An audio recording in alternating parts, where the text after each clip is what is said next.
दोस्तों, आम भारत की खास पहचान है क्योंकि हमारे देश में जो आम मिलता है वो पूरे विश्व में कहीं भी नहीं पाया जाता है। शायद यही वजह है कि हमारे देश में आम के शौकीन लोगों की गिनती ज्यादा है। गर्मी के सीजन में हर किसी को आम खाने की चाहत होती है। समय के बदलाव के साथ आम के जूस भी बहुत फेमस हो गए और अब लोग आम से ज्यादा आम के जूस या मैंगो शेक को पसंद करने लगे। गर्मी के सीजन में जगह जगह मैंगो शेक के ठेले आपको दिखाई देंगे, लेकिन मैंगो शेक केवल आपको गर्मी से राहत ही नहीं देता, बल्कि ठंडक और ताजगी के साथ ये आपको दे रहा है बहुत सारी बीमारियां।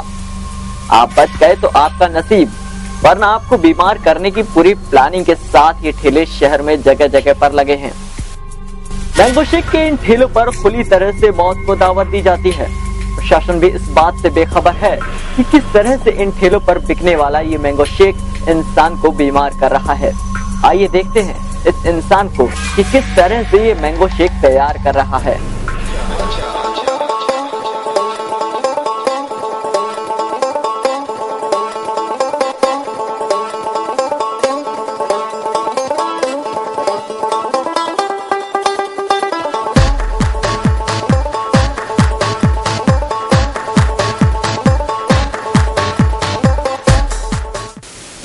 शेक को आपने बनते हुए देखा है, आइए सबसे पहले जानते हैं कि शेक का मैंगो कहां से आया था।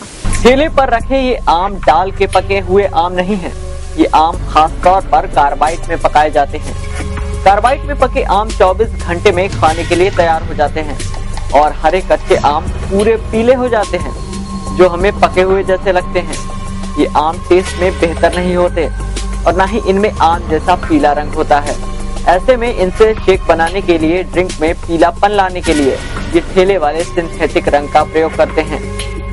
उसके बाद बारी आती है दूध की, जो इस शेक में डाला जाता है।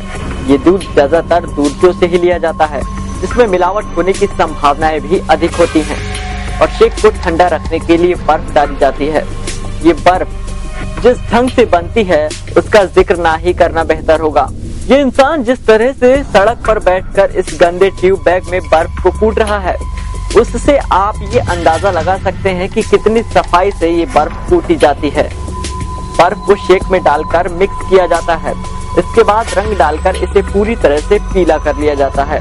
फिर लोकल ब्रांड की आइसक्रीम और खराब काजू डालकर आपके लिए शेक तैयार कर दिया जाता है।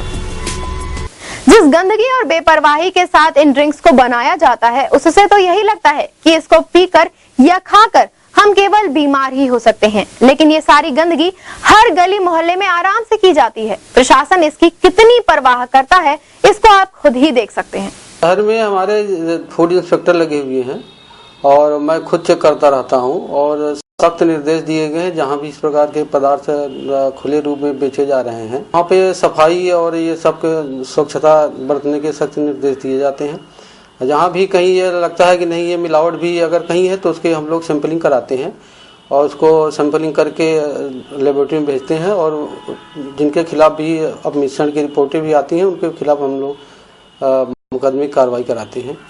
इतनी गंदगी और लापरवाही से बने इस ड्रिंक को लोग हर गली चौराहों पर शौक से पीते हैं, बिना इस बात की परवाह किए कि ये केवल उन्हें ठंडक ही नहीं देगा, बल्कि उन्हें हजारों बीमारियों का न्योता भी देगा। गर्मी में हम लोग को ही लगता है कि हम लोग सड़क पे घूम रहे हैं, कोई सहारा चाहिए, कहीं कुछ ठंडा मिल जाए, कोल्ड ड्रिंक मिल जाए, इसीलिए हम लोग जो है कोने में खड़े होकर जूस पीने लगते हैं। मैंने अभी मैंगो से यहाँ पिया था क्योंकि आजकल बहुत गर्मी पड़ रही है, तो हम लोगों को एक्स्ट्रा न्यूट्रिएंट्स देते हैं और अच्छा है, ठंडक भी देता है। दोस्तों, आम के समय में जिस तरह से नई नई बीमारियां फैल रही हैं, उसके लिए जरूरी है कि हम केवल स्वच्छ खाना ही खाएं, ताकि ज्यादा से ज्यादा हम अपने आप को बीमारियों से बचा कर रख सकें। ये सच है कि हमें एक मुंह मिला है खाने के लिए, लेकिन ये भी सच है कि हमें 2 आंखें भी मिली हैं ये देखने के लिए कि जो हम खा रहे हैं या पी रहे हैं वो हमारे शरीर और मानसिक विकास के लिए बेहतर है या नहीं, क्योंकि हम इंसान हैं, जानवर नहीं।